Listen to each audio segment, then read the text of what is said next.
guys, welcome back to another episode of Sold Out. And on today's episode, we have the Jordan brand Luka 1. I'm excited to get this in hand. Shout out to my boy Frazier for making this possible. I didn't even know the shoe dropped. He let me know it dropped in 3 sizes, small sizes only. 7.5, 8, and 8.5, something like that. I've never really seen a sneaker release drop like that. Like, especially being the first drop. I don't know if it was like a Dick's exclusive. It's like the fire red colorway. But yeah, shout out to Frazier. We're going to hop right into this. So, here's the box. Kind of similar to the traction pattern. You guys will see that in a minute. First things first, we are going to weigh the sneaker so I do not forget like I always do. And I'm going to say this is, it's a pretty light shoe. I'm going to say like 12.9.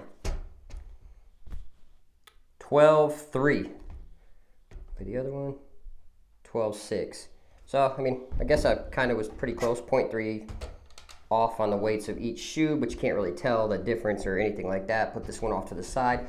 So as we always do, working our way from the top down to the bottom, heel slip in comfort and heel lockdown, no issues whatsoever. It was a little weird looking when you're looking down at this shoe. It's kind of hard to get used to at first because it kind of is a shoe in a shoe. You can see this liner around the outside, and then there is a booty down in here. The padding felt super comfortable. It was minimal, but it still conformed to your foot great. No issues with rubbing or anything like that. Heel lockdown, the heel did not move inside the sneaker, so as far as heel lockdown support go, a-okay. Now, down onto the laces, dollar store laces. Super cheap shoe, so you can't really fault them for that. If you have that big of an issue with it, just go copy some high-end laces. You can find them all over the place from eBay, and I think there's a couple other sites that specialize in high-quality laces and something different to put in your sneakers. Or just deal with the cheap laces. I had no issues whatsoever, but if you play with these outdoors or something like that, these are going to get frayed up quick, especially if they get stepped on a few times. Definitely cheap laces, but like I said, laces don't make or break the sneaker. Now down onto the tongue. The tongue felt great. It was weird. It was kind of like the Adidas tongue, if you guys could see that clearly. But yeah, it was kind of like the Adidas Dame 8, I think it was, where it kind of had the slanted tongue. I think Harden 6 might have had something similar to that too, where it's kind of offset a little bit, but it did not feel weird on foot or nothing like that. It felt great. And I love when companies port these tongues out, especially if it's a hot sneaker, which this really isn't, but it's great to have a ported tongue just to relieve heat from the foot. I hate playing with a sweaty foot. Now, down onto materials. Materials were nice.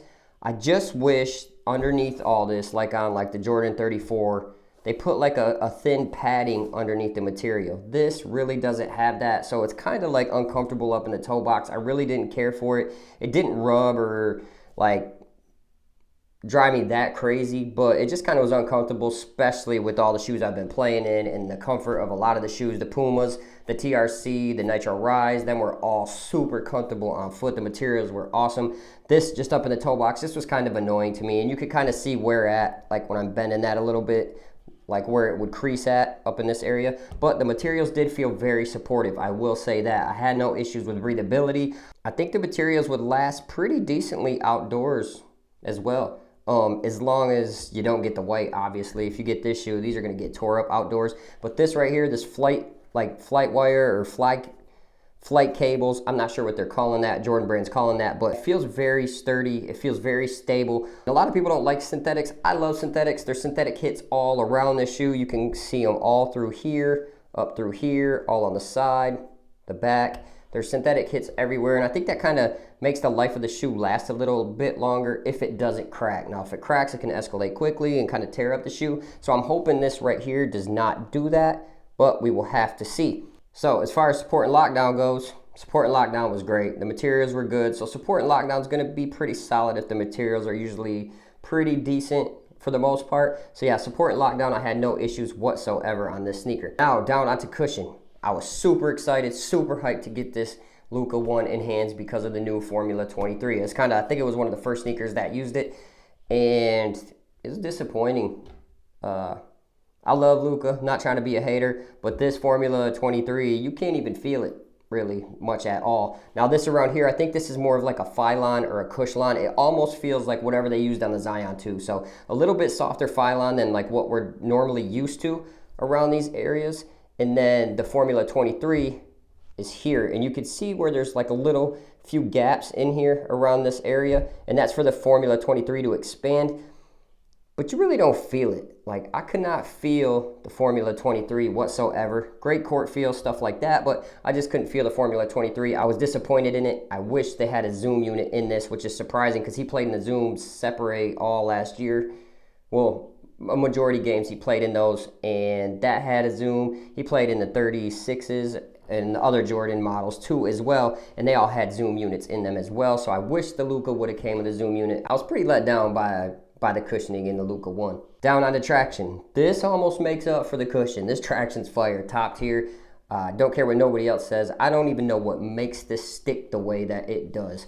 This compound, I don't know if it's the compound, the pattern, I'm not sure what it is, but this pattern, this compound, everything underneath this Luka 1 is fire. We were in the Dusty Gym. I've played in it in the Dusty Gym. I played with it in the semi-Dusty Gym, and it did great on both of them. Really wasn't phased whatsoever. The traction on this is definitely like glue. So if traction's like the make or break thing for you, you will not regret getting the Luka 1. So down on my recommendations, yes, I'd recommend this shoe. To definitely not any bigs. There's no impact protection whatsoever. This foam is a little bit soft, but you can't really feel the impact protection of it that much. If you're a big, you might want to go with something like a LeBron 19 low, Nike GT jump, something along that lines. I think you would enjoy that. As far as these go, guard shoe all day. If you love maximum court feel, this sneaker is a sneaker for you. I think that might have been where Luka was going. Luka's young. He ain't like me. He doesn't need maximum cushion to like help his knees, help his shin, stuff like that. He doesn't need that. So I could see why he made this shoe. If you're a guard, you like to slash a lot, cut, this sneaker, you will love this sneaker. This sneaker was definitely a dope guard shoe. Like the old me would have loved this sneaker. Like I said, the only thing I really didn't love about the sneaker at the end of the day was the kind of weird feeling when your sock rubbed against that. I had some thick socks on, so it just kind of bugged me a little bit. That's my only gripe about the whole shoe. And then if I'm nitpicking, maybe the cheap laces. Any guard from middle school on up to college will love the Luka 1s. Probably see a couple guys playing with this in the NBA next year. I was really hoping it was similar to the PG 6s.